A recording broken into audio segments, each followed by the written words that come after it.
I believe there is you can call the local LDS churches and find out, do you have the access Yeah. from your location? And they can do it. Yep.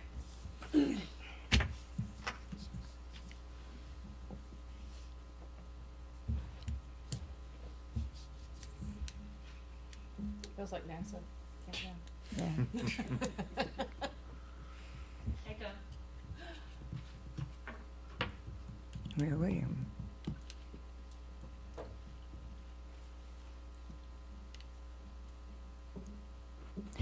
It is the top of the hour, 6 o'clock on January 21st, 2020, and the Billerica Historical Preservation Commission is now in session. Please rise for the pledge. I pledge Allegiance to the flag of the United States of America and to the republic for which it stands, one nation, under God, indivisible, with liberty and justice for all. Thank you. And once again, for the record, welcome, Sarah, as our newest commissioner. And we appreciate all the work that you have done, and we're happy that you'll probably be helping us do even more.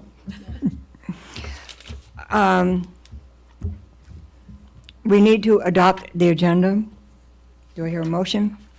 I motion to adopt the agenda as is. Second. Motion approved. All in favor? Unanimous. The next item of business is the approval of minutes. Unfortunately, we can't find the minutes, but we do have the action summary. And so at our next meeting, we will make sure that you all have a copy of our minutes. We'll have to approve of both the November and the January minutes. But you all have a copy of the action summary, which gives an idea of what we had and what we are going to be doing, so we'll continue on with that discussion tonight. Right. From reports of officers and board members, there's a lot of things to report, and I think that one of the things that's not on the Public comment. public comment. Do we have? No, I don't see it. Seeing as how we have no one except Mr. Barber joining us this evening. Do you have any comments, Mr. Barber? No. Okay. Not yet.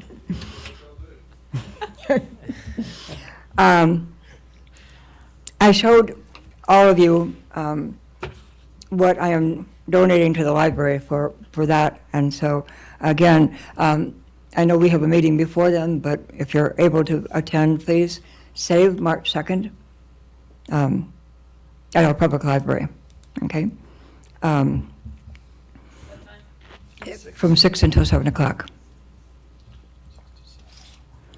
where we will, and it's not, March 2nd is not just for the donation of this, although we've got Nancy Hart from Georgia in one of these medals or medallions.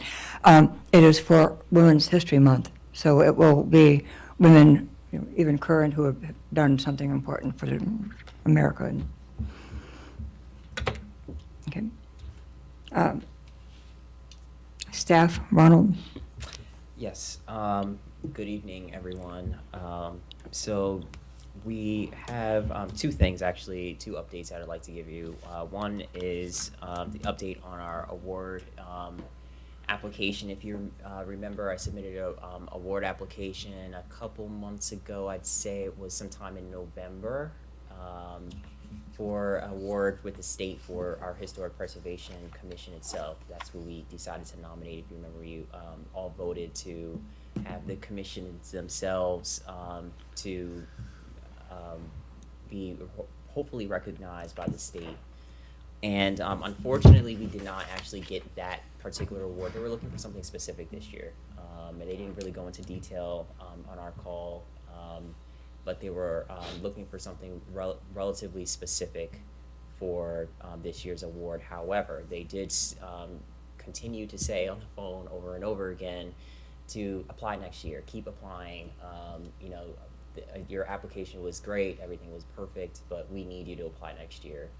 So that was very encouraging. Usually they're not out, they're not forward with saying those types of things, especially if it seemed like they were trying to give us the push to you know, that next year would be relatively favorable. So that's what we're gonna keep going. You know, we have to, we win some, lose some. So in this particular case, it seems like we're gonna be on the right track for next year. So they didn't really have any gripes with our application too, which was usually that's actually the type of feedback that I was looking for. But they didn't have any at all. They said the application looked really well. So we're just gonna try doing it again next year. I think that we did the right thing with trying to award the group, awarding yourselves, because it was, you guys put in a lot of effort and work, and I've worked with all of you on different types of topics and a different history that you might have amongst yourselves and individually. So I think we're really on the right track here.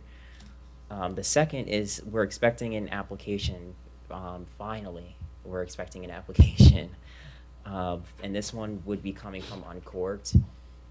They're looking at doing a umbrella over their existing patio. So I looked in our new design guidelines. This will actually be the first time we'll be using them, and we have a section on street furniture and on tables and chairs, etc. And the key thing that you would really want to be looking for amongst anything else that you might think is important, of course, is the fabric, right? That the fabric has to be a certain type, or at least that's in the guidelines for it to be a certain type. And also, you know, you might want to look at, we don't have color palettes for street furniture. I mean, we can't have color palettes for everything, right? You know, I don't think Uncorked would do anything that would be outrageous anyway. Most applicants probably wouldn't for patio furniture. They wouldn't want to do something that's complimentary. They're already going the extra mile by even having patio furniture. So that's something that you definitely want to look at. So that's really it for my updates. Thank you, Rob. Would you please remind us what page number that we should be looking at? Yes. Those guidelines? And it would be page number 34. Thank you. Thank you, Ron, for giving us that heads up, because I think that since all of us have those guidelines, it's important for us to really know before we vote on them next month, that we have all of those in our mind.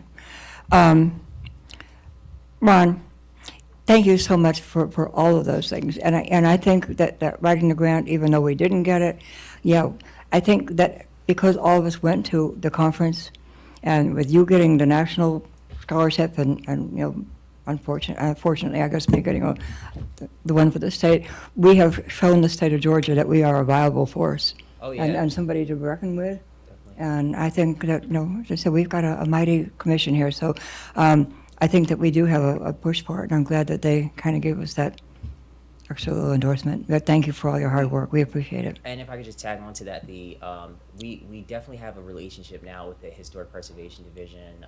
I talked to Sarah from that office on a relatively frequent basis. I don't want to overwhelm her, but I mean, we're definitely on their radar. That's for sure on a lot of different things, not just with awards or with grants, but just with technical help and how to develop things. They helped me with the design guidelines even too, and what things I should try to stay away from. So that's great going into the expansion of the historic districts. That we've really set the ground for that. I think, and all of you know who Sarah is.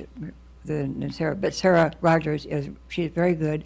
She has no problems answering any phone call. I mean, I've called her myself for different things. Even Three River Council with Paul, he's very good at answering questions and answering email immediately. So, yeah, we're good. We're good. Anything else? That is all. Okay. On the next agenda, old business, and an update, the virtual tour on historic sites. I did speak to our former mayor, and Jeff reminded me that he was going back with a company, but that he still had his own company, and that now that he had a little bit more time, that he would be working in getting those sites together and getting them done. So that's where we are at this point. we are moving forward with that. As far as the city magnets are concerned, I've been talking with Janet, and she sent me an email again today. And I mentioned to her and to Commissioner Hooks about being and to Ron, in Dallas, Georgia, during the holidays. We happened to go into a store, and they had, I don't know what you would actually call, but they were an outline done in wood of historic places in Dallas, like the Tower or City Hall. And then the woman who owns the store, Grace and Southern, all things Southern, furnished them. And she was selling them for $10 a piece as ornaments.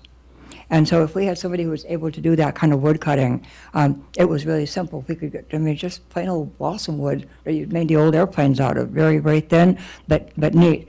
As far as the magnets go, I've been able to talk to Ron and to Janet about them. There was a possibility maybe of getting a grant, but we looked at a grant, and grants for magnets are not going to fly. That's just not going to do it. But, it was at least a suggestion. So still looking into all of that. Would you like to add to that, Ron? No, I think with the magnets, it's, I guess where we're going to get the money, like you were saying, is to front, because it has to be actually made, right? Before we can make any money, we have to put up money. So there's that issue, and that's a pretty substantial issue. So if we can overcome that somehow, we're just going to keep looking. I'm going to keep looking. I don't think that there's been any appropriation for it. I think it's safe to say that, but we're going to just keep looking and keep you updated on that. Okay. Excuse me, is there a possibility of doing a fundraiser of some type at some of the city functions to raise money? That's over me. It's probably more decision I a can Tom make. question or a David Mecklin question. I don't think y'all have any history of that, but I don't see what we keep doing. It's just, you just need the idea. Oh, I've got ideas. I got lots of ideas. Sarah, you may remember this, and Sarah and I served on the Villa Rica Area Historical Society together. One of our very first years, we did a money tree, which was really, really super cute. It was a branch that I went out and randomly pulled off a tree in my yard, and I think we took $250 in various denominations, 1s, 5s, 10s, 20s, and a $50 bill, folded them like leaves and stapled them to this tree. Sold raffle tickets for it. We made a good bit of money off that. No, we didn't make our money back. We did? No. I thought we did. I'm not sure how Bad legal that would be suggestion. for us, because that's kind of a dicey situation, doing a raffle for us as the city of Villa Random Rica. thought. It's a society, organizations can do that, but I don't believe that legally we would be able to do that at all. I'm sure, that's kind of, Now, my other thought on this issue is it's somewhat of a caution or a concern because unequivocally I am for the magnet idea. I think it would be great. However, in your bylaws, I can't find any sort of enacting legislation, if you will, or an enacting rule to where we would even have the authority to do this. So that's kind of a big concern for me, because it would have to be, I would imagine that the city council would have to approve of this whole entire venture, and I'm coming up empty just by looking at the bylaws. The bylaws are also in your design guidelines. I put those in, I just copy pasted. But that's going to be big, because do we have the authority to even do this? well, the reason that we started doing it is because when Chris Pike was here and we went on a tour through the city, we noticed that those of us who were on there, that the different cities were having money-making projects. And I asked him at the time if HPC would be allowed to earn money, and he said yes, that other HPCs and other cities were able to do that. And that's where the idea of the magnet came up, because during that time, the artists in the 3 cities we went to see were there. It was springtime, And because May is a month that HPC is supposed to pair with somebody, the idea was that perhaps during the month of May, we could pair with the Art Council, and that if they have artists who were doing pictures, because in the cities that we went to see, whether it was Swanee or whether it was Duluth, one of them, they were actually, the artists were selling their own little miniature works. So I asked him at the time if the miniature works like that could be incorporated into magnets and that we sell them so that there would be money in HPC, although it goes to Main Street, but earmarked for us so that we'd have that kind of money. And at the time, he said yes. So whether or not that belongs in bylaws or not, I don't know. We'd have to really check. But that was his thing because he told me at the time that other HPCs did do that type of thing. We weren't selling them as such, but the idea was that if we were able to get them, they would go into some of the stores in town and that they might get a percentage for selling them, but then that money would come back to Main Street with earmark for us.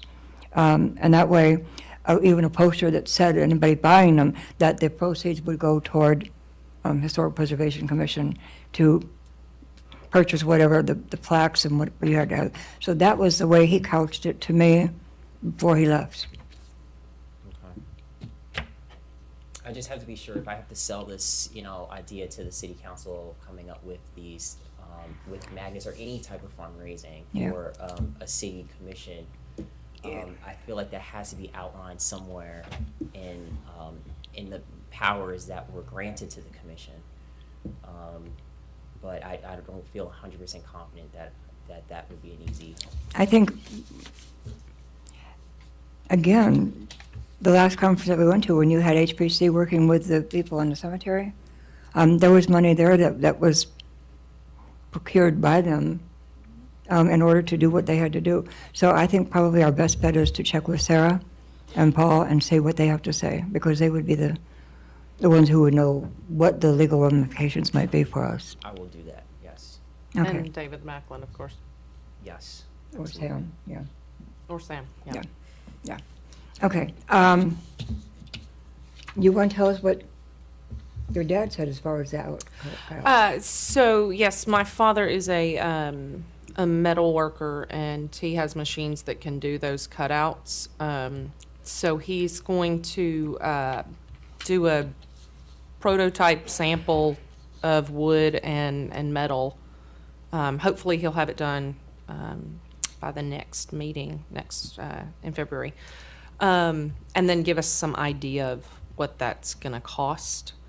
And that's obviously going to be the biggest issue for us, is figuring out how do we come up with the funds for the startup, because as you know, anytime you do a startup, I mean, when he's sitting down at the computer for 50, 60 hours to get the initial design and everything done, that's the startup cost is going to be the biggest issue for the commission. But he hopes to have that done. He's going to do it of our house. So if we decide not to do this, then we have our house in an ornament. But anyways, so that'll just give us an idea of kind of what we're looking at, and then he can go from there. And there may even be other options for us, as far as looking into what the store in Dallas, what company they used, if they've already got the programming and everything ready to go, when it's not something that. I believe it was a friend of hers who did it. Oh, okay. So I mean, there's lots of options for us to look at, in the way of whether we do it from metal or wood, or if we use Dad or someone else or whatever, however we do that. So, but What's the approximate size, Renee? I believe the ones that I've seen in the past, and I think probably very similar to what Nancy saw in Dallas, is, I mean, a normal ornament size, you know. Okay. So, Yeah. 2x4, 3x5 is biggest, but smaller, yes. Yeah. yeah. If you will look into that, and then Martin, if you can check with Sarah Oh, yeah. and see what we're doing with that, then we can have more on later on. Yeah. Okay, thank you. And I'll also check if there's any foundations that are local in our area, because usually those types of grants are a lot more flexible in what you can use them for. So I'm gonna look for different foundation-related grants, because when we said before that grants are probably not going to be easy to get for a venture like this.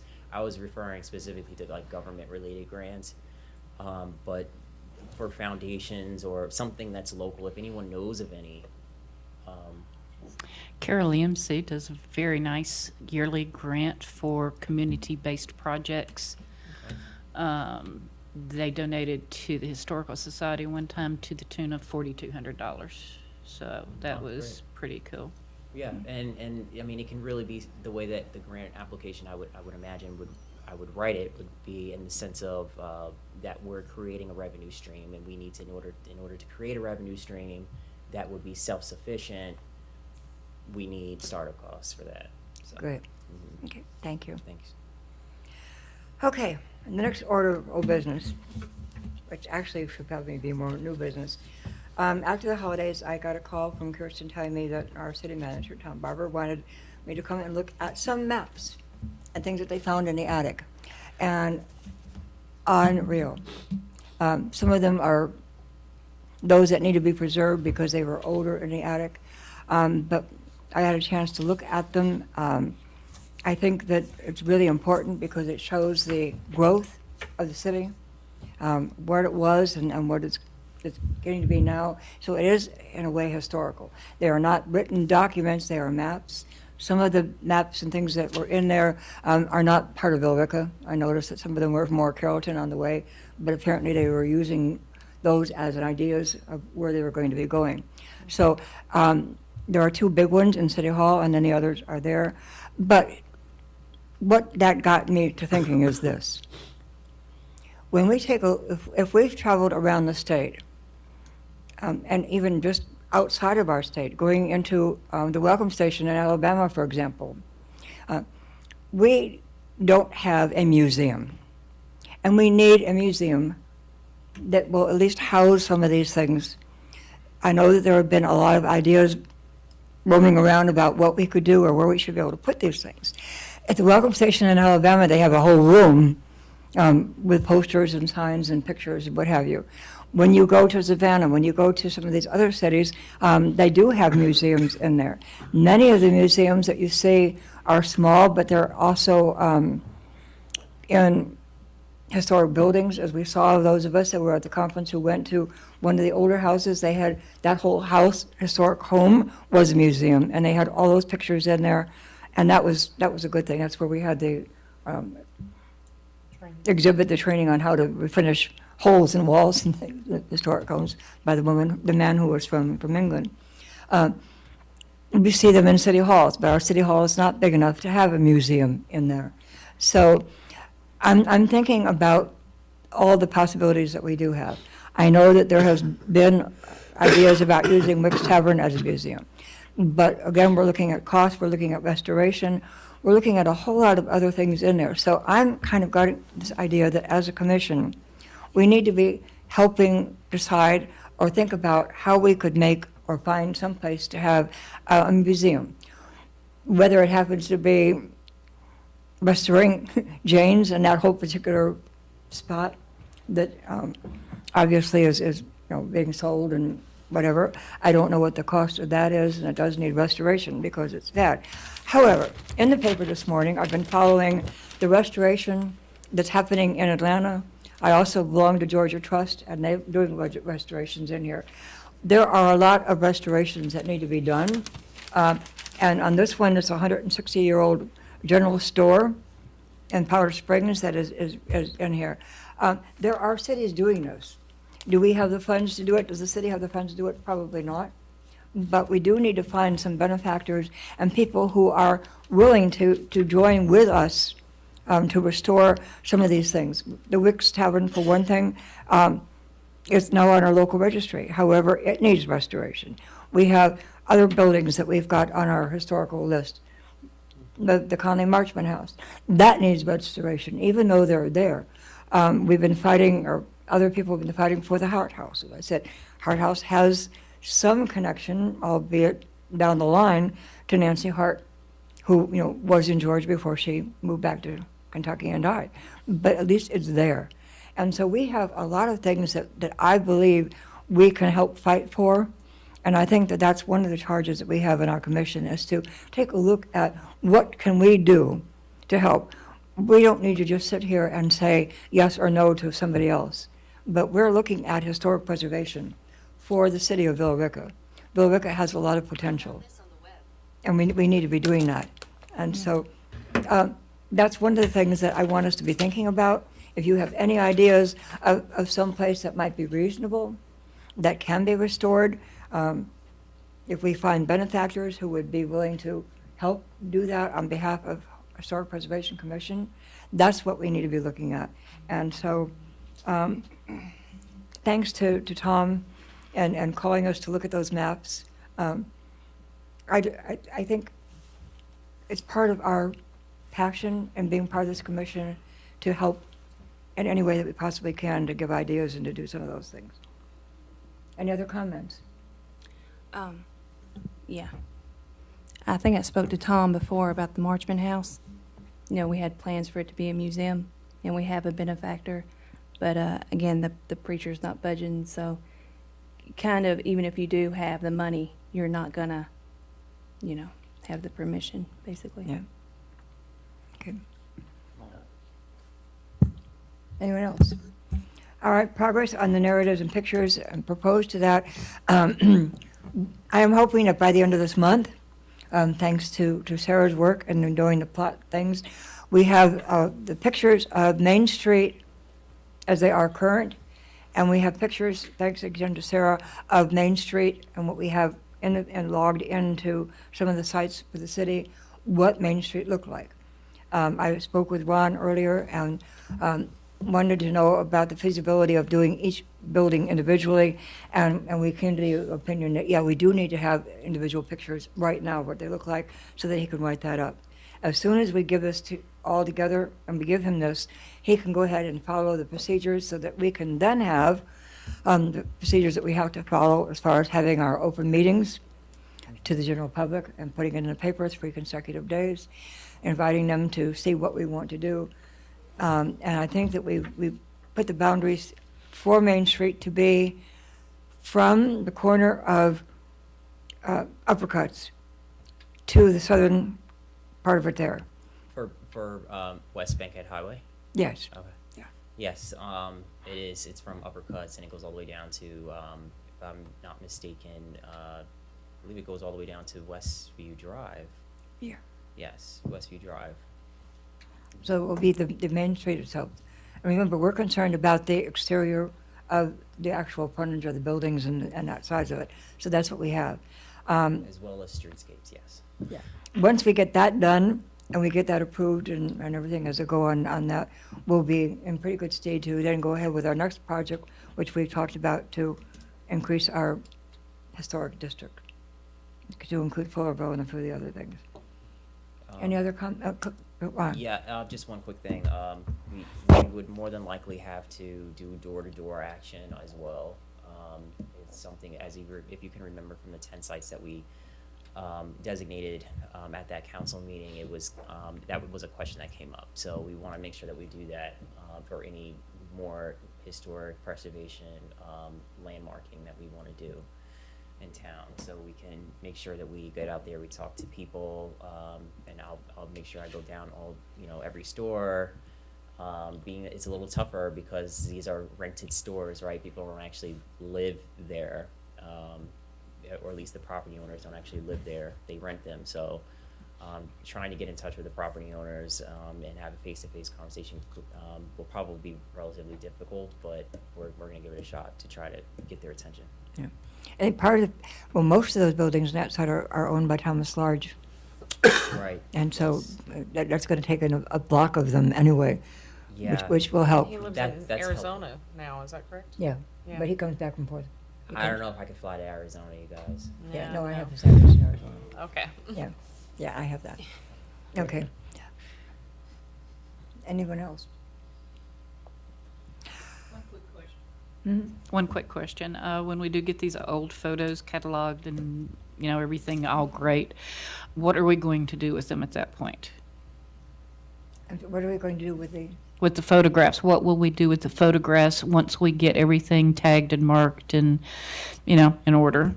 all of the storefronts and everything. What are we going to do with these photographs? Well, hopefully they'll be put in a museum Okay? that would show all of that.